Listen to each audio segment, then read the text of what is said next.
જો તમે નવી કાર લેવા જઈ રહ્યા છો અથવા તમે નવી કાર લીધી છે તો તમને આ માહિતીની ખબર જરૂર હોવી જોઈએ કે આપણા કારમાં કયા ભગવાનની મૂર્તિ અને કયા આકારમાં રાખવી જોઈએ. તો ચાલો જણાવી દઉં. તો જય માતાજી, જય ગજાનન. કેમ છો મારા બધા ફોલોવર અને સબસ્ક્રાઈબર અને અન્ય ભાઈઓ અને બહેનો?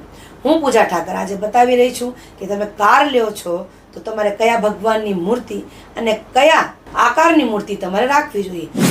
વાસ્તુશાસ્ત્ર પ્રમાણે નવી કારમાં અથવા તમે કાર લઈ લીધી હોય તો એમાં ભગવાનની મૂર્તિ, ફોટો રાખવામાં આવે છે. એ આપણા સફરને સફળ બનાવે છે, આપણાને રક્ષણ કરે છે અને નકારાત્મક ઉર્જાઓને આપણાથી દૂર કરે છે. પરંતુ દરેક પ્રકારની મૂર્તિઓ કારમાં રાખવી યોગ્ય નથી હોતી. જેમ કે ધ્યાન મુદ્રામાં ગણપતિ દાદા, મહાદેવ અથવા અન્ય દેવી દેવતાઓની મૂર્તિ બનતી કોશિશ ન રાખવું જોઈએ.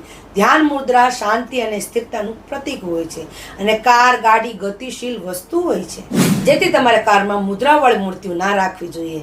અને આંખ બંધવાળી મૂર્તિઓ એકાગ્રતા ઓછી કરે છે. હંમેશા માટે ગાડી, કારમાં જાગૃત અને આશીર્વાદ આપતા ફોટા, મૂર્તિ અને શાંત મૂર્તિઓ રાખવી જોઈએ.